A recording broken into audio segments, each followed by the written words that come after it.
آ جاؤ، تشریف لے ساتھ آگے آ جائیں گے.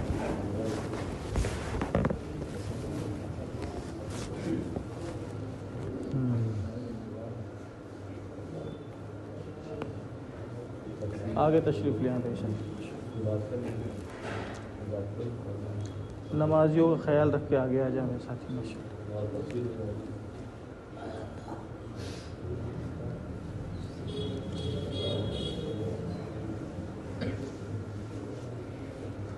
دین کی بات کو سننے کے آداب ہیں، اور اس کے آداب یہ ہیں کہ توجہ کے ساتھ سنا جائے، عمل کی نیت سے سنا جائے، دوسروں تک پہنچانے کی نیت سے سنا جائے. جو بات دوسروں تک پہنچائی جاتی ہے اللہ تعالیٰ اس میں عمل کی توفیق دیتے ہیں. اگر کسی بات پر عمل نہیں ہو رہا ہے تو اس کی دعوت دینا شروع کر دیں، تاکہ دعوت کے ذریعے سے اس بات کا یقین ہمارے دلوں میں اتر جاوے. علماء اکرام کو اللہ کے راستے میں اس لیے نکالا جاتا ہے کہ جس بات کا علم حاصل ہو گیا ہے اس بات کا یقین بھی حاصل ہو جاوے اور وہ بات عمل میں آ جائے. اس لیے جو دوست بزرگوں ان کو امت میں پھرایا جاتا ہے. ایک تو امت کی بے دینی کا درد پیدا ہو جاوے، امت کے اندر کی بیماریوں کا پتہ چل جائے، امت کے اندر کی بیماری کا پتہ چل جائے. جب کوئی ڈاکٹری پڑھائی کرتا ہے ہاسپٹل میں، میڈیکل کالج میں، تو اس سے پریکٹس کرایا جاتا ہے. پریکٹس کے ذریعے سے انہیں ان کی بیماریوں کا پتہ چلتا ہے، بیماریوں کا پتہ چلتا ہے، اس کے لکشن کا پتہ چلتا ہے. جب اس کی بیماری کا پتہ چلتا ہے، لکشن کا پتہ چلتا ہے، پھر اس کے علاج پر ریسرچ ہوتا ہے، پھر اس کی دوا بنائی جاتی ہے. دوستو عزیز و بزرگوں، آگے بڑھنا ہے، آگے آ جائیں، تشریف لے آئیں، ماشاء اللہ آ جائیں.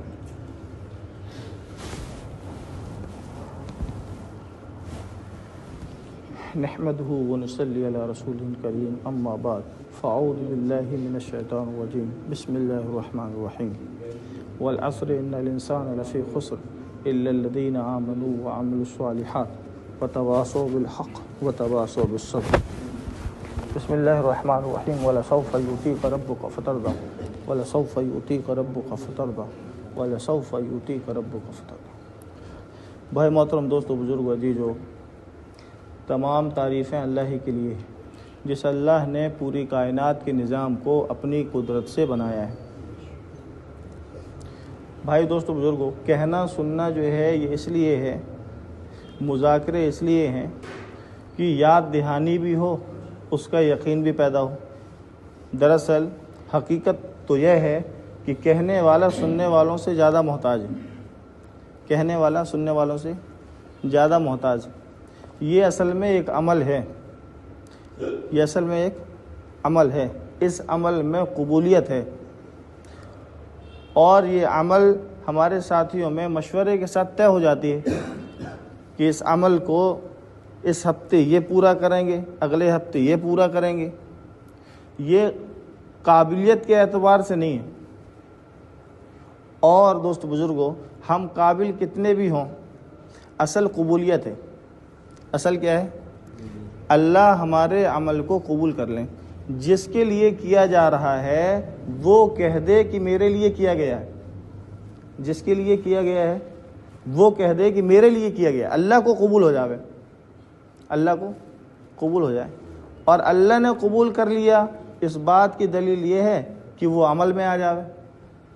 اللہ قبول کرتے ہیں تو عمل کی توفیق دیتے ہیں. اللہ قبول کر لیتے ہیں تو کیا کرتے ہیں؟ عمل کی توفیق دے دیتے.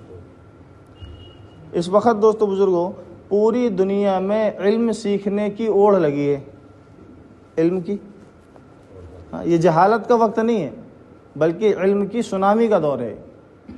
کیا کا دور ہے؟ علم کی سونامی کا دور ہے۔ اس وقت علم عروج پر ہے، علم کہاں پہ ہے، لیکن علم والوں کا علم صحیح جگہ نہیں لگ رہا ہے، علم والوں کا علم صحیح جگہ نہیں لگ رہا ہے کہ جن کو اللہ تعالیٰ نے علم دیا ہے وہ جاہلوں پر کام کریں، جہاں نہیں پہنچا ہے وہاں جا کے، بھائی پانی کا سمندر کہیں بھرا ہوا ہے، اب وہ سمندر سے کھیتوں میں پہنچ جائے، ضرورت مندوں کے پاس پہنچ جائے تو لوگ کہیں گے کہ بھائی پانی صحیح جگہ استعمال ہوا ہے، نہیں تو وہ پانی بھرے بھرے سڑ جائے گا، وہ پانی ایک جگہ بھرے بھرے کیا ہو جائے گا، سڑ جائے گا۔ وہ جہاں پہ پانی بھرا ہوا ہے وہ تو نفع اٹھا لے گا، لوگوں کو نفع نہیں ہوگا اس سے۔ مال والوں کا مال بھی صحیح جگہ استعمال ہو، جان والوں کا جان صحیح جگہ استعمال ہو، جن کے پاس جو ہے دوستو بزرگوں علم ہے، علم کا صحیح استعمال ہو جاوے۔ اس بات کی فکر حضرت نظام الدین سے چل رہی ہے، اور پوری دنیا کے انسانوں کا جان اور مال کا رخ صحیح ہو جائے، استعمال تو ہو رہا ہے، خرچ تو ہو رہا ہے، لیکن اس کا رخ صحیح ہو جائے۔ رخ صحیح کیا ہے کہ اللہ کے حکم کے مطابق نبی پاک حضرت محمد صلی اللہ علیہ وسلم کے طریقوں کے مطابق خرچ ہو جائے، اللہ کے حکم کے مطابق اور نبی پاک صلی اللہ علیہ وسلم کے طریقوں کے مطابق خرچہ ہو جائے، جان بھی مال بھی علم بھی، کیونکہ اللہ تعالیٰ اسی کے بارے میں پوچھیں گے،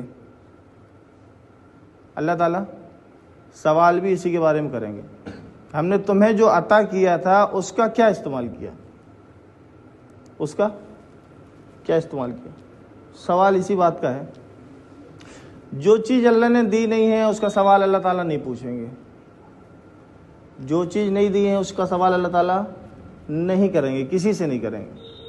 ایک آنکھ دی ہے ایک کا سوال، ایک پیر دیا ہے ایک کا سوال، ہاتھ پیر نہیں دیے ہاتھ پیر کا سوال نہیں، مال دیا ہے مال کا سوال۔ دوستو بزرگوں، اللہ تعالیٰ کسی پر ظلم نہیں کریں گے، زیادتی نہیں ہوگی کسی کے اوپر، لیکن جو دیا گیا ہے اس کا سوال ہوگا۔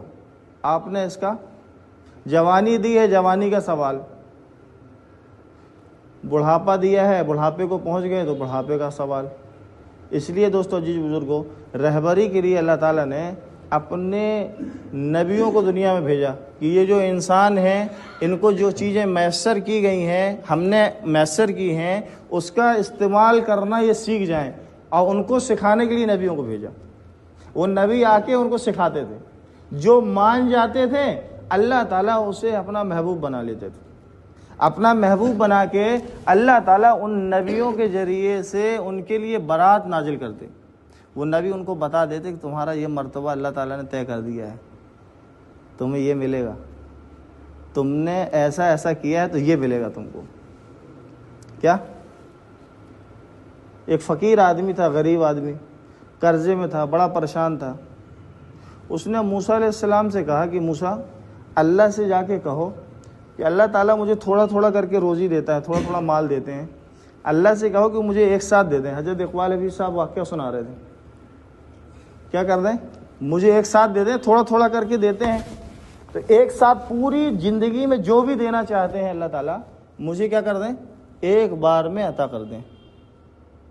موسیٰ علیہ السلام گئے اور جا کے اللہ سے کہا کہ باری تعالیٰ ایک شخص ہے، اس نے ایسا ایسا کہا ہے۔ اللہ تعالیٰ نے کہا میں نے سنا۔ کیا کہا؟ میں نے سنا ہے، اور اس کی دعا قبول ہے۔ اللہ تعالیٰ نے عطا کر دیا ان کو پوری زندگی کا دے دیا، ایک ساتھ مال جو بھی دینا تھا دے دیا۔ وہ شخص کیا کرتا ہے اس مال کا؟ قرض داروں کا قرض ادا کرتا ہے، تھوڑا حصہ گھر میں دیتا ہے، ایک حصہ، 3 حصے بنائے اس نے، قرض داروں کا قرضہ ادا کیا، ایک حصہ گھر میں دیا، اور ایک حصہ اللہ کے راستے میں خرچ کر دیا، غریبوں کی مدد میں اور اللہ کے راستے میں اور دیگر جو بھی دینی امور تھے اس میں خرچہ کر دیا، ایک حصہ۔ اللہ تعالیٰ اس کے کئی گنا بڑھا کر اس کو پھر دینا شروع کر دی، اور مال دے دیا اس کو۔ موسیٰ علیہ السلام نے دیکھا کہ اللہ تعالیٰ نے تو اس کو ساری زندگی کا دے دیے تھے، اب کاہے دے رہے ہیں؟ موسیٰ علیہ السلام گئے اللہ کے پاس، پھر سے اللہ سے بات کری، باری تعالیٰ آپ کے پاس جب میں پہلی مرتبہ آیا تھا فلانے شخص کے بارے میں بات کرنے، اور میں نے یوں کہا تھا، آپ نے کہا قبول ہے، اور آپ نے اسے ساری زندگی کے جو بھی دینا تھا آپ نے عطا کر دیا تھا، اب کاہے دے رہے ہیں؟ اب کاہے دے رہے ہیں؟ اللہ تعالیٰ نے فرمایا اس نے مجھ سے تجارت شروع کر دی، اس نے میرے ساتھ کیا کر دی؟ تجارت۔ وہ میرے بندوں پر خرچ کرنا شروع کر دیا، میں عطا کرنا شروع کر دیا۔ اس نے میرے بندوں پر خرچ کرنا شروع کر دیا، میں نے عطا کرنا، اس نے مجھ سے تجارت شروع کر دی۔ دوستو عزیز و بزرگو، اللہ کے راستے میں خرچ کرنا اللہ کے ساتھ تجارت کرنا ہے۔ اللہ کے ساتھ کیا کرنا ہے؟ تجارت کرنا ہے۔ اللہ کی عیال پر خرچ کرنا، اور اللہ تعالیٰ عطایا کے مالک ہیں۔ اللہ ہمارے بڑے بڑے عمل جو ہے ہمیں اس درجے تک نہیں پہنچا سکتے جو خدمت خلق کے اور خدمت مخلوق کے چھوٹے چھوٹے سے عمل ہمیں اس درجے تک پہنچا سکتے ہیں۔ رمضان المبارک آ رہا ہے، اس لیے میں اس طرح بات کر رہا ہوں۔ دوستو عزیز و بزرگوں، ایک بہت بڑے اللہ کے ولی گزرے ہیں، ان کا نام حضرت قطب الدین رحمۃ اللہ علیہ، حضرت قطب الدین رحمۃ اللہ علیہ، بہت بڑے اللہ کے ولی گزرے ہیں۔ دنیا سے وصال ہوا تو ان کے شاگرد نے انہیں دیکھا خواب میں، ان سے پوچھا کہ حضرت آپ پر کیا گزری؟ تو کہنے لگے میرا انتقال ہوا، اللہ کے سامنے میری پیشی ہوئی، اللہ تعالیٰ نے پوچھا کہ تم کیا لائے ہو؟ تو میں نے عرض کیا یا باری تعالیٰ، میں نے آپ کے دین کے لیے اتنی کتابیں لکھی کہ میرا نام قطب الدین ہو گیا۔ ان کا نام کچھ اور تھا، لیکن اتنی کتابیں لکھی انہوں نے کہ ان کا نام کیا ہو گیا؟ قطب الدین۔ کہنے لگے میرے گھر کے سامنے ایک سفیل تھی، اس سفیل میں ساری زندگی گزار دی، دنیا نہیں دیکھا میں، اتنی کتابیں لکھی۔ اللہ تعالیٰ نے کہہ دیا کہ تمہارا یہ عمل مجھے پسند نہیں آیا۔ کیا کہہ دیا؟ تمہارا یہ عمل مجھے پسند نہیں آیا۔ بولے میری چیخیں نکل گئی، میں رونے لگا، میں نے کہا یا اللہ، میرے پاس اس سے بہترین کوئی عمل بھی نہیں ہے آپ کو بتانے کے لیے۔ سارے عمل تو سب کوئی کرتے ہیں، نماز سب پڑھتے ہیں، روزہ سب رکھتے ہیں، حج زکوٰۃ سارے اعمال تو سب کرتے ہیں، اسپیشل عمل میرے پاس ایک یہ تھا کہ جو میں سوچ رہا تھا کہ اللہ کو یہ عمل میرا قبول ہوئے گا، اس عمل کے ذریعے سے اللہ تعالیٰ مجھے اپنے قریب سمجھیں گے، یہ آخرت کو بنانے والا عمل ہے، کیونکہ زیادہ ٹائم میں نے اس میں لگایا تھا۔ تو اللہ تعالیٰ نے کہا ہاں تمہارا ایک عمل مجھے پسند آیا ہے، تمہارا ایک عمل مجھے پسند آیا۔ وہ کون سا عمل ہے؟ کہنے لگے جب تم جو ہے سیاہی میں قلم کو ڈبو کے اور اس قلم کو باہر نکالے اور تحریر لکھنے ہی والے تھے، اور ایک مکھی آ کر اس قلم کی نب پر بیٹھ گئی، نوک پر بیٹھ گئی، اور وہ سیاہی کو پیتی رہی، اور جب تک وہ سیاہی پی کے پیاس بجھا کے اڑ نہیں گئی، تم نے پین کو قلم کو حرکت نہیں دی، تم نے میری مخلوق پر رحم کیا، تم پر بھی رحم کیا جاتا۔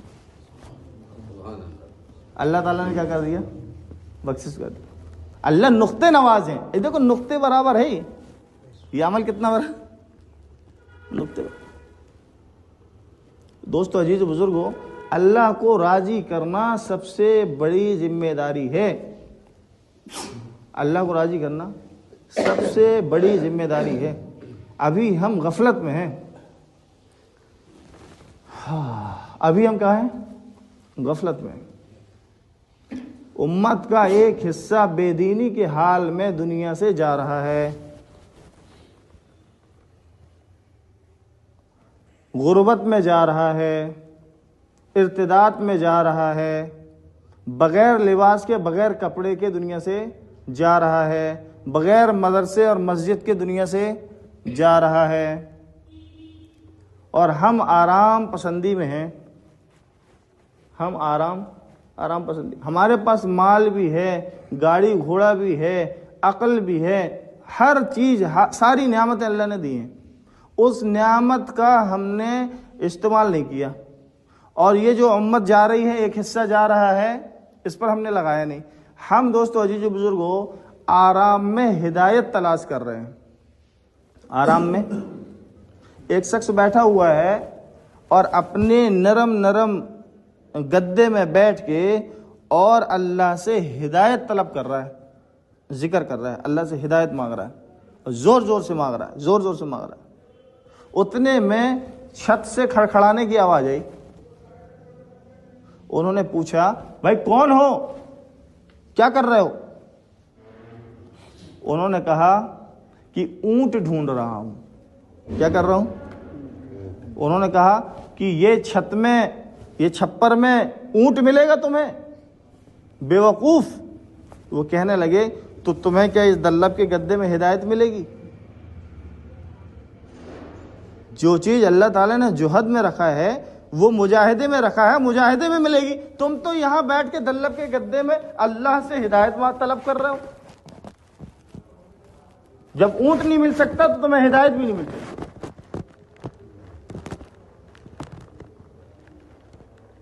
ہدایت بھی۔ ایک بادشاہ تھا، اس کے گھر میں ایک نوکرانی صفائی والی تھی، وہ گھر کی صفائی کرا کرتی تھی۔ وہ گھر کی صفائی کرتے کرتے بادشاہ کے بیڈ روم میں پہنچ گئی۔ اب وہ بیڈ روم کی صفائی کرنے لگی۔ اس نے دیکھا نرم نرم پلنگ بچھا ہوا ہے۔ اس نے پلنگ کو دھیرے سے دبایا، دیکھا کہ بہت نرم بستر ہے یہ۔ اس کو لگا کہ بادشاہ ابھی ہے نہیں، تھوڑا سا آرام کر لیتی ہے۔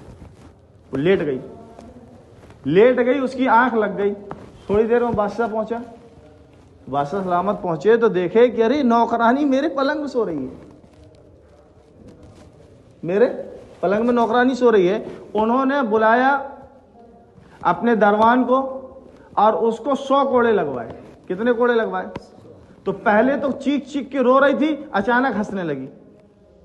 پوچھو کیوں ہنستی ہے؟ کہنے لگے میں اس میں 10 منٹ سوئی تو مجھے 100 کوڑے لگے ہیں، تو اس میں ہمیشہ سے سو رہا ہے، تجھے کتنے کوڑے لگیں گے؟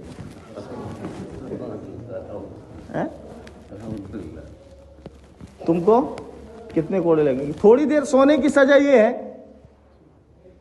تھوڑی دیر سونے کی سزا یہ ہے۔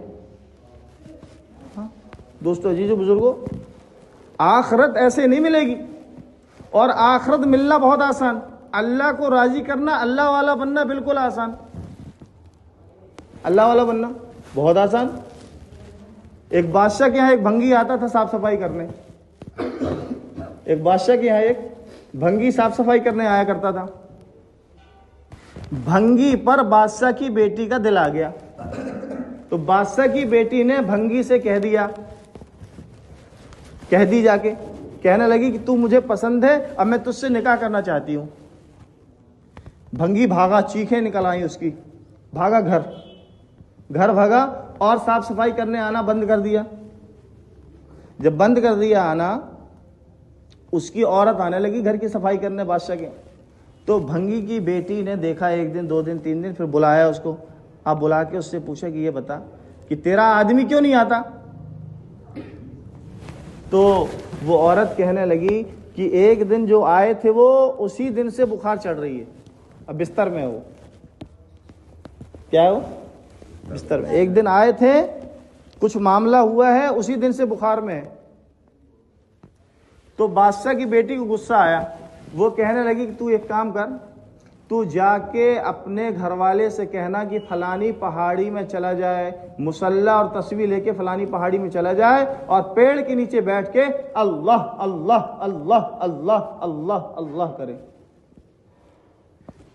وہ جیسے ہی جا کے اس کو گھر گئی تو بلایا اپنے گھر والے کو اور کہا کہ وہ بادشاہ کی بیٹی ملی تھی اور وہ پوچھ رہی تھی تم کو، اور ایسا ایسا کہا ہے۔ اس نے اس کو حکم سمجھا، وہ اٹھایا مصلی اور تسبیح اور نکل گیا پہاڑی میں، پیڑ کے نیچے بیٹھ کے اللہ اللہ اللہ اللہ کے رٹے مارنا شروع کر دیا۔ 2-4 دن اس کی بیوی کھانا لے کے گئی، ہفتے بھر گئی، کھانا جا کے دیتی اور چلے آتی، وہ کھا پی لیتا۔ لیکن ایک وقت ایسا آیا کہ وہ کھانا چھوڑ دیا اور اللہ اللہ کے رٹے لگانے لگا۔ لوگوں میں اس کی شہرت ہوئی، لوگ جاتے اور بہت سارے ہدیہ اور بہت سارے کپڑے اور پیسے اس کے اوپر پھینک کے اس کے سامنے چلے آتے۔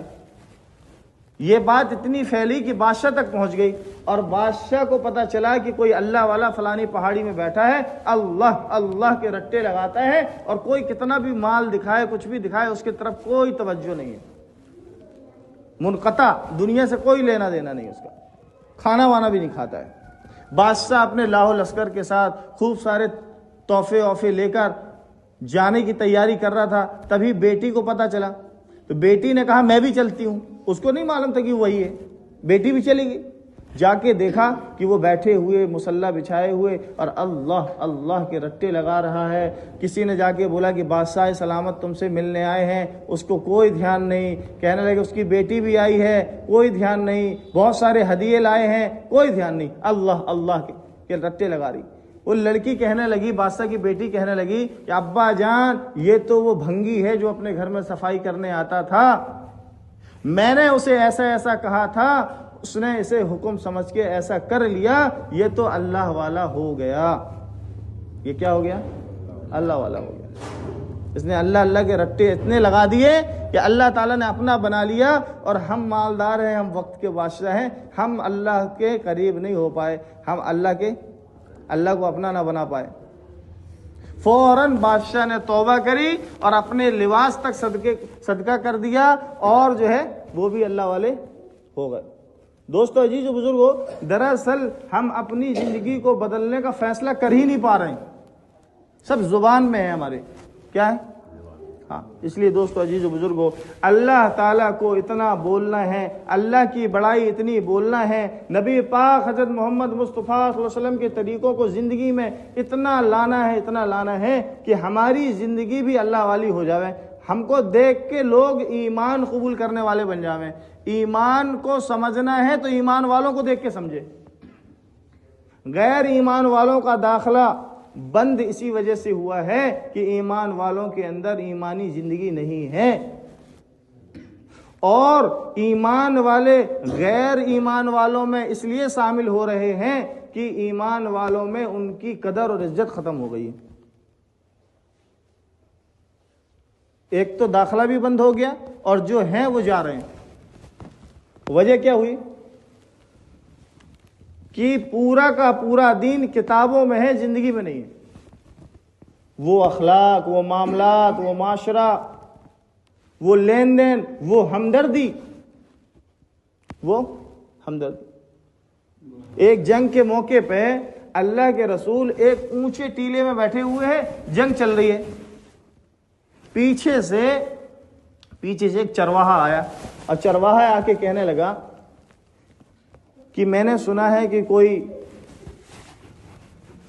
حضرت محمد صلی اللہ علیہ وسلم مدینے میں آئے ہیں اور وہ اپنے آپ کو نبی بتاتے ہیں،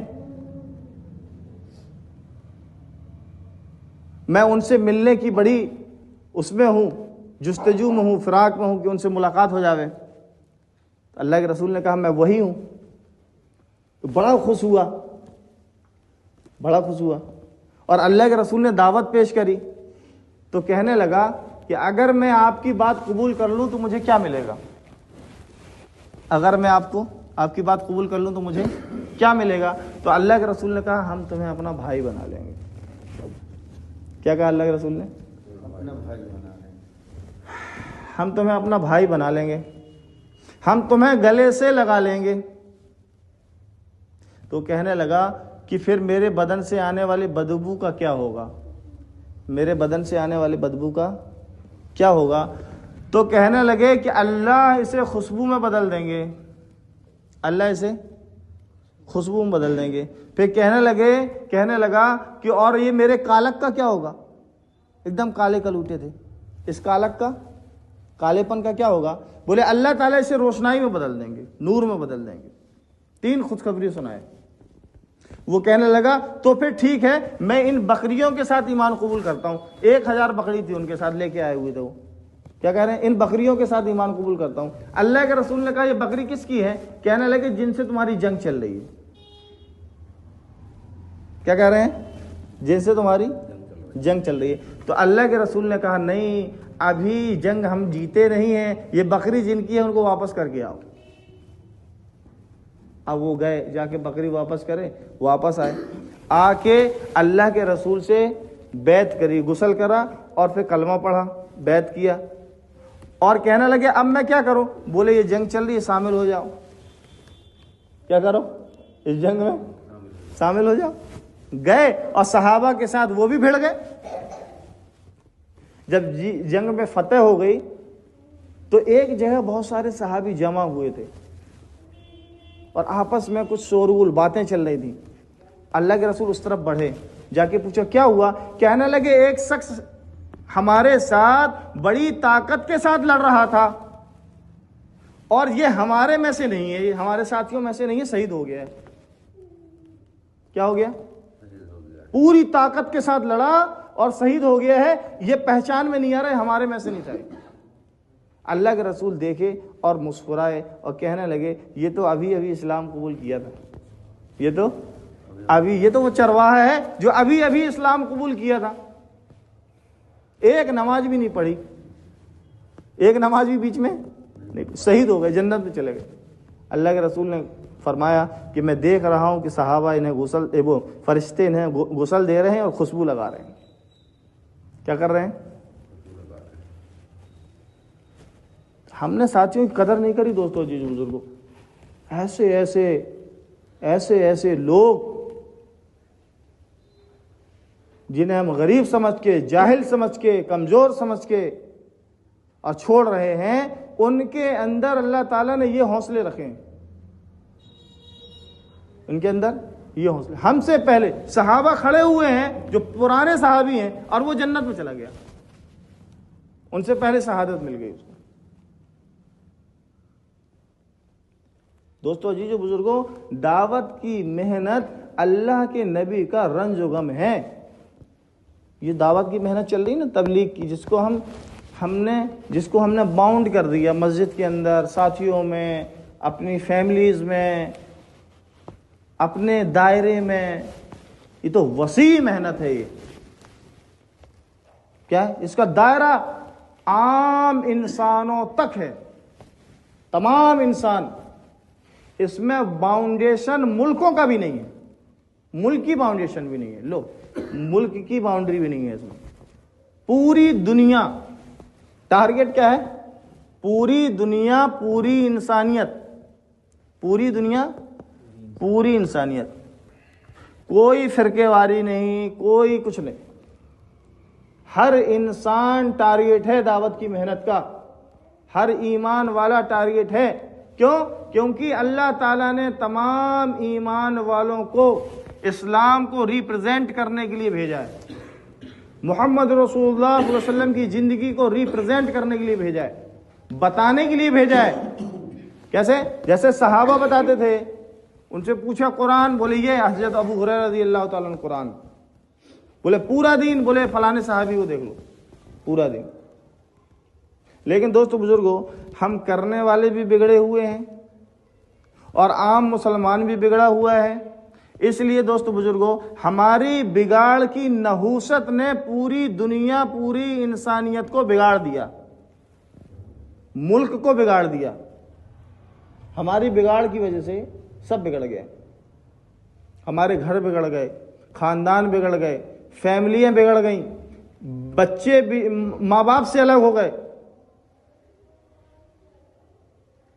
بھائی الگ ہو گئے، دلوں میں پھٹن، دلوں میں ٹوٹ، جھگڑے، برائیاں، خباثت، سب کچھ گھس گیا گھروں کے اندر۔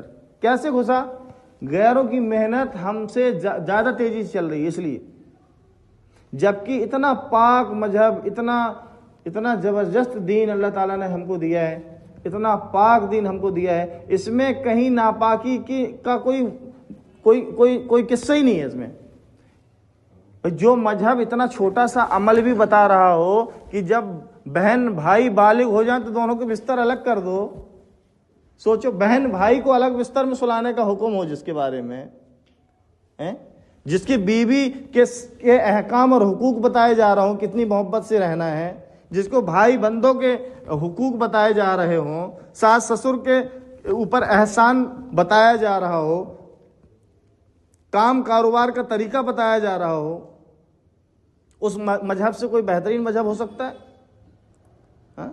اس سے کوئی پاک مذہب ہو سکتا ہے؟ لیکن محنت نہیں چلی تو آج ہی کل میں ہم لوگ مذاکرہ کر رہے تھے تو وہ ساتھیوں میں یہ بات چل رہی تھی کہ جانور کی بیت الخلاء اور انسان کی بیت الخلاء میں فرق ہے. کیا ہے؟ وہ پاک ہے اور یہ ناپاک ہے. گاؤں دیہات میں لوگوں کو یہی معلوم ہے، اس لیے تو وہ اپنی بیت الخلاء کو دور کرتے ہیں اور جانور کی بیت الخلاء لا کے گھر میں پوت دیتے ہیں.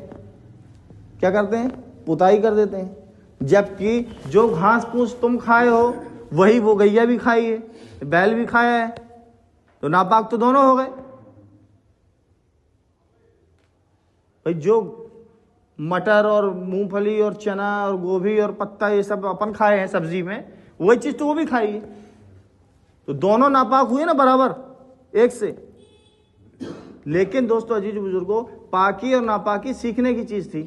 عام مسلمان پاکی اور ناپاکی بھی نہیں جان رہا ہے، اتنا زیادہ مل گیا، جبکہ وہ آیا تھا ریپرزینٹ کرنے کے لیے، بتانے کے لیے. کیا کرنے کے لیے؟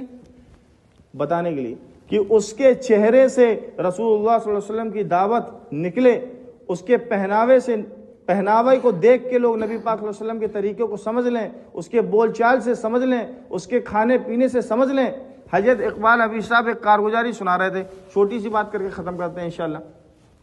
کہنے لگے میرا جانا چائنا ہوا. وہ چائنا ملک میں گئے تو انہوں نے دیکھا ایک نوجوان بیٹھے ہوئے کنارے اور ذکر میں مشغول ہے. اس سے ملنے گئے، اس سے سلام ولام کیا، بیٹھے. کارگزاری اس سے پوچھنے لگے آپ کہاں کے ہو، کیا ہو؟ تو اس نے کہا میں دلی کا ہوں. کیا ہوں میں؟ دلی کا ہوں. اچھا ماشاءاللہ دلی سے ہیں. نو مسلم ہوں کہنے لگا. کیا بولا اس نے؟ میں نو مسلم ہوں. مطلب پہلے میں غیر مسلم تھا، میں مسلمان ہوا ہوں. اچھا. حضرت نے کہا کہ بھائی کیسے ہوئے ہو؟ اس سے پوچھنے لگے. اپنی کارگزاری سنا. تو کہنے لگے میں چائنا پڑھنے کے لیے آیا تو حیدرآباد کے کچھ نوجوان وہاں پر کیا ہوتا ہے، روم شیئرنگ چلتی ہے. بولے حیدرآباد کے 2 بھائی 1 بہن یہاں چائنا میں پڑھتے تھے، چوتھا میں ہو گیا، تو ان کے ساتھ میں رہتا تھا. تو وہ کہنے لگے کہ ہم ساتھ میں رہتے تھے تو میں دیکھتا تھا کہ یہ جو 3 بھائی بہن ہیں، یہ لوگ یہ ہر چیز میں اول نمبر لاتے ہیں. وہ اسپورٹس میں ہو یا پڑھائی لکھائی میں ہو، ہر چیز میں اچھے نمبر آتے تھے ان کے. تو میں نے ان سے کہا کہ بھائی ہم ساتھ میں رہتے ہیں، کھاتے پیتے ہیں، سلیبس ایک سا ہے، اسکول ایک سا، سب کچھ ایک سا ہے، تم لوگ اول نمبر کیسے آتا تمہارا؟ بھائی پڑھتے بھی تو اپن ساتھ ہی میں ہیں. تو وہ کہنے لگے کہ ہم جو کام بھی کرتے ہیں بسم اللہ سے شروع کرتے ہیں. کیا کہا؟ ہم ہر کام کو بسم اللہ سے شروع کرتے ہیں، چاہے کھانا پینا ہو، چاہے پڑھائی لکھائی ہو، چاہے کھیلنا کودنا ہو، سب میں بسم اللہ سے شروع کرتے ہیں. بولے اچھا. تو بولے مجھے بھی سکھا دو بسم اللہ. تو ان نے مجھے بسم اللہ سکھا دیا. بولے میں بھی جو کام کرتا تھا بسم اللہ سے شروع کرتا تھا. بولے رمضان کا مہینہ آ گیا. کیا آ گیا؟ ابھی آ رہا ہے رمضان. بولے رمضان کا مہینہ آ گیا تو رمضان کے مہینے میں روزہ رکھ لیے یہ سب دونوں تینوں. میں نے بھی روزہ رکھ لیا لیکن میں نے ان کو بتایا نہیں کہ میں روزہ سے ہوں. بولے ان نے دسترخوان لگایا اور بلایا تو میں بھی آ کے بیٹھ گیا. تو ان نے کہا تم چالو کرو. کیا کہا؟ آپ شروع کرو، ہمارا روزہ ہے. تو بولے میں نے کہا کہ میرا بھی روزہ ہے. تو انہوں نے کہا کہ بغیر کلمے کے روزہ قبول نہیں ہے. بغیر کلمے کے روزہ رکھنا ایسا ہے جیسے بھوکے رہنا. روزہ مسلمانوں پر فرض ہے. جس نے کلمہ لا الہ الا اللہ محمد رسول اللہ پڑھا ہے اس کو اجر ملے گا روزہ رکھنے کا. تو بولے میں نے کہا تو پھر مجھے بھی کلمہ پڑھا دو. تو بولے دسترخوان میں بیٹھے بیٹھے مجھے کلمہ پڑھا دیے. میں کلمہ پڑھ لیا. اب کلمہ پڑھ لیے، مسلمان ہو گیا، نمازیں شروع کر دی، سب کر دیا، پوری پریکٹس شروع کر دیا میں نے. بولے جب میں واپس آیا ہندوستان تو میں گھر گیا، اپنے دلی ایئرپورٹ میں اترا، پھر گھر گیا. جب گھر گیا تو میں اپنے والد والدہ کی خوب خدمت کرتا تھا. پیر دبانا، تیل لگانا، سر دبانا، اور امی کے ساتھ کچن میں بھی ساتھ دیتا تھا امی کا. کیا کرتا تھا؟ گھر کی صاف صفائی، بیت الخلا دھونا، اور کچن میں بھی ہاتھ بٹاتا تھا۔ تو ایک دن میں اپنی امی کا پیر دبا رہا تھا، تو اماں کا جب میں پیر دبا رہا تھا تو پیر دباتے دباتے امی ایک دم شوکنگ تھی اندر سے، اور امی میری کہنے لگی کہ بیٹا یہ بتا کہ تو پہلے بھی تو آتا تھا انڈیا، تو آتا تھا تو جو ہے ڈسکو، بار، پب، یہاں وہاں خوب جاتا تھا، گاڑیاں ڈیمانڈ کرتا تھا، دوستوں کے ساتھ پارٹی کرتا تھا، یہ سب کرتا تھا، لیکن تو اس بار آیا ہے تو بدلا کہے، تو بدلا کہے، ایسا کیا ہو گیا؟ تو روم میں رہتا ہے، کچھ پڑھتا رہتا ہے، اندر ہی رہ آتا ہے، لوگوں میں زیادہ گھلتا ملتا نہیں۔ تو میں نے کہا کہ امی میں مسلمان ہو گیا ہوں۔ کیا کہا؟ امی میں مسلمان ہو گیا ہوں۔ تو بولے امی اٹھی اور ایک دم رونے لگی اور مجھے گلے سے لگا لیا اور کہنے لگا مسلمان ایسے ہوتے ہیں؟ تو کہنے لگا ہاں امی مسلمان ایسے ہوتے ہیں۔ پھر اپنی امی کو پوری کارگزاری سنایا۔ ایک ہفتے کے بعد ماں باپ بھی مسلمان ہو گئے۔ کیا ہو گئے؟ مسلمان ہو گئے۔ بسم اللہ ذریعہ بنا۔ کیا بنا؟ اور وہاں اللہ کے رسول جب طائف میں گئے اور طائف میں جا کے مکہ کے سرداروں کو دعوت دے رہے ہیں، اور مکہ کے سردار دعوت سے انکار کر کے اور وہ شرارتی بچوں کو پیچھے لگایا، اور وہ بچے اللہ کے رسول کو دوڑا کے مار رہے ہیں، خون کے فوارے نکل آئے۔ وہ پتھر میں دیکھ کے آئے ہوں جس میں اللہ کے رسول ٹیک لگا کر بیٹھے تھے، اور اوپر سے دوسرے پتھر کو انہوں نے دھکا دیا جو اللہ کے رسول کے اوپر آ رہا تھا، اور اللہ کے رسول نے اشارہ کر کے اس پتھر کو روکا کہ اللہ کے حکم سے رک جا۔ وہ پتھر رک گیا، آج بھی رکا ہوا ہے وہ پتھر، اور جس پتھر میں ٹیک لگائے اللہ کے رسول آج بھی وہ پتھر موجود ہے۔ اللہ کے رسول کو دوڑایا، اور اللہ کے رسول دوڑتے ہوئے جب گئے ارداس کے باغ میں، کہاں گئے؟ ارداس کے باغ میں، اور وہ ایک پیڑ میں ٹیک لگا کے بیٹھے، اور ارداس غلام نے لے جا کے انگور کا ایک گچھا پیش کیا، اور اللہ کے رسول اس انگور کے گچھے سے چند انگور نکال کے بسم اللہ پڑھ کے کھائے۔ تو وہ ارداس کہنے لگا کہ میں نے اپنے اس زمانے کے جو ان کے عالم تھے اس سے سنا ہے کہ ایک نبی رسول آئیں گے اور وہ ہر کام کو بسم اللہ کہہ کے شروع کریں گے، ضرور اب اللہ کے رسول ہیں، اور اس نے اسی وقت کلمہ پڑھ لیا۔ تو وہ ارداس بھی بسم اللہ سے کلمہ پڑھا، اور یہ بھی بسم اللہ کی وجہ سے کلمہ پڑھا۔ آج ہم وہ مسجد ارداس بنی ہے، وہاں پہ مسجد ارداس بنی ہے، ہم لوگ وہاں گئے، انگور بھی کھائے اور مسجد میں نماز بھی پڑھی، مسجد ارداس۔ دوستو عزیز و بزرگوں، دراصل ہم نے دین کو اہمیت دی ہی نہیں، بسم اللہ کا بھی یقین نہیں، اس لیے کبھی پڑھتے کبھی نہیں پڑھتے۔ حضرت نظام الدین مرکز کے سامنے ایک بار ہم ذاکر بھائی کے ساتھ کچھ سامان لینے گئے، بہت سارا سامان کا لسٹ، اتنی بڑی لسٹ تھی، وہ ایک صاحب اس کو کیلکولیٹر کر رہے تھے، پورا سامان کیلکولیٹ کر دیے، فائنل میں پہنچنے والے تھے، کہتے ہیں استغفر اللہ، پھر پورا مٹا دیے۔ میں نے پوچھا حضرت کیا ہو گیا؟ تو کہنے لگے میں بسم اللہ پڑھنا بھول گیا تھا۔ کہا کہہ رہے تھے؟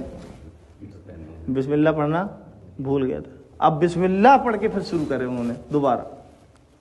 اس لیے دوست عزیز و بزرگوں، ہمارے بڑے چاہتے ہیں کہ ہماری زندگی عملی بنے۔ کیا بنے؟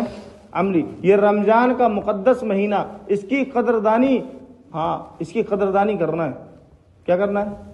قدردانی۔ اس کے روزوں کا اہتمام کرنا ہے، ذکر اذکار کا اہتمام کرنا ہے، تلاوت تعلیم کا اہتمام کرنا ہے۔ آج حضرت اقبال حبیب صاحب کا سویرے فون آیا، کہنے لگے کہ اپنے ساتھیوں کو سلام کہنا اور ایک بات چلاؤ۔ وہاں 3 باتیں انہوں نے عرض کری کہ 3 باتیں چلاؤ۔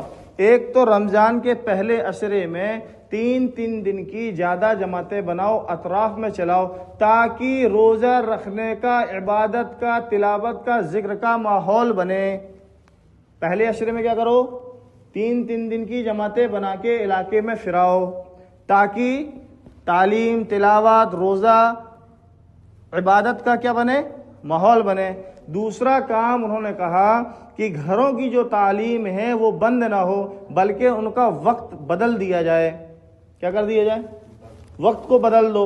عصر بعد افطار بنانے کا ٹائم رہتا ہے مستورات کا، مغرب کے بعد کھلانے پکانے کا ماحول رہتا ہے گھروں کے اندر. اور عشاء میں اور عشاء کے بعد تراویح کا مردوں کا پورا، اس لیے مردوں کی شرکت ضروری ہے تعلیم میں. تو حضرت نے فرمایا کہ پھر یہ فجر بعد یا پھر ظہر بعد اس درمیان میں تعلیم گھروں کی ہوئے. 2 کام ہو گئے. تیسرا کام 24 گھنٹے مسجدوں کو آباد کیا جائے. 24 گھنٹے دعوت میں، تلاوت میں، ذکر میں، عبادت میں 24 گھنٹے. اس کو کرنا بہت آسان ہے. 15-20 لڑکوں کی ٹیم ٹولی بن جاوے، رات کا ایک حصہ یہ، ایک حصہ یہ، ایک حصہ 3 حصے میں رات تقسیم ہو جاوے، اور دن کا حصہ تو مسجد میں ہی وقت گزارا جائے. اس میں کام کاروبار میں کو کم کر دیا جائے. اس کی حرمت بہت ہے. اس مہینے کی بہت زیادہ عزت قدردانی اس مہینے کی. اس میں کوئی گناہ نہ سرزد ہو، اس بات کا خیال رکھنا ہے. ایک نصرانی تھا،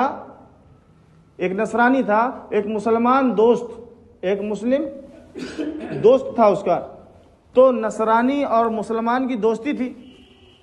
تو رمضان کا چاند دکھا تو اس نے اپنے نصرانی دوست کو بتایا کہ رمضان کا مہینہ آ گیا، چاند دکھ گیا رمضان کا. پہلے سے نصرانی سن رکھا تھا کہ رمضان میں کھلے میں کھانا پینا مسلمان نہیں کرتے ہیں. کھلے میں، کیونکہ مسلمان تو روزہ رکھیں گے، تو کھلے میں کھانا پینا تو ہے ہی نہیں، حرام ہے. اس کو یہ بات دل میں ایسی لگی کہ ہمارے گھر والے بھی اور ہم بھی رمضان میں کھلے میں کھانا پینا نہیں کریں گے. وہ دوڑا ہوا گھر گیا، گھر جا کے اپنے گھر کے سب بچوں کو، عورتوں کو، سب کو اکٹھا کیا اور کہنے لگا دیکھو رمضان کا مہینہ آ گیا ہے، اس میں مسلمان روزہ رکھیں گے اور عبادت اور تلاوت میں مشغول رہیں گے. کھلے میں کھانا پینا نہیں کرنا، کھلے میں کھانا پینا نہیں کرنا، منع ہے. کھلے میں کھانا پینا منع ہے. 2-4 دن گزرا، اس نے دیکھا کہ ایک بچہ جو ہے باہر کھلے میں کچھ کھا رہا ہے، اس کا بیٹا. یہ دوڑے ہوئے گیا اور جا کے اس کو 3 تھپڑ لگائے. کتنے تھپڑ لگائے؟ 3 تھپڑ لگائے. میں نے تجھے کہا نہیں تھا کہ کھلے میں کھانا پینا نہیں؟ مسلمانوں کا روزہ ہے، کھلے میں کھانا پینا نہیں. 3 تھپڑ لگائے. ایک دن جو ہے اس کے دوست نے خواب میں دیکھا، اس کا انتقال ہو گیا، کچھ دنوں بعد اس کا انتقال ہو گیا. اس کے دوست نے خواب میں دیکھا کہ یہ نصرانی جو ہے میرا دوست جو ہے جنت میں ہے. اس سے پوچھا کہ بھائی تم کہاں ہو؟ کہنے لگے میں جنت میں ہوں. کہنے لگے کہ تم جنت میں کیسے پہنچے، تم تو نصرانی تھے. تو کہنے لگا کہ 3 تھپڑ کی وجہ سے. کیا کی وجہ سے؟ بولے میں نے اپنے لڑکے کو 3 تھپڑ لگائے، میں بیمار ہوا، بیماری کی حالت میں کوئی آیا اور آ کر مجھے یاد دلایا کہ اللہ تعالیٰ نے ہمیں بھیجا ہے اور تو کلمہ پڑھ لے. تو میں نے اس کے ہاتھ سے کلمہ پڑھا، اشہد ان لا الہ الا اللہ واشہد ان محمدا عبدہ ورسولہ. اس کے بعد میری روح قبض ہو گئی اور اللہ تعالیٰ نے مجھے جنت میں پہنچا دیا. دیکھو رمضان کی کیسی قدر. اس لیے دوستو بزرگو، رمضان المبارک میں دعوت میں، عبادت میں، تلاوت میں ہمارا وقت گزرے. زیادہ سے زیادہ مسجدوں میں وقت دیں اور تراویح کا اہتمام کریں، روزے کا اہتمام کریں. اپنے حلال کاروبار میں بھی کم وقت دیں. حرام تو بند ہی ہوں گے، حرام تو کوئی کرتا بھی نہیں ماشاءاللہ ہمارے ساتھی، تو حرام کاروبار تو ہے ہی نہیں. اس لیے حلال کاروبار میں کم وقت دیں. زیادہ وقت کہاں دیں؟ مسجد میں دیں. زیادہ وقت دعوت کے کام میں دیں. اپنے گھروں کی تعلیم کو منظم طریقے سے آدھا گھنٹے ہو. گھروں کے مسجدوں میں جو 2-2 ڈھائی گھنٹے ملاقاتوں میں گزاریں. کیونکہ اس وقت دوستو بزرگوں بہت سارا ایسا عملہ ہے جو روزہ نہیں رکھتا ہے، جبکہ رمضان المبارک میں کھانا پینا اور کھانے پینے کا ویپار کرنا، اس ٹائم میں ظہر کے بعد ہوٹل چل رہی ہیں، اس کے پہلے حضرت اسلم صاحب کہتے تھے کہ تم سب بناؤ نوٹس بورڈ اور ساری ہوٹلوں میں جا کے لگا دو اور ان سے کہہ کے آؤ کہ ایسے کھانا حرام ہے، اور جو دن میں رمضان المبارک میں کھاتا پیتا دکھتا ہے وہ حرام خور ہے. حضرت اقبال ابی صاحب کا قول بتا رہا ہوں میں آپ کو. جو کھلے میں کھاتا پیتا ہے وہ کون ہے؟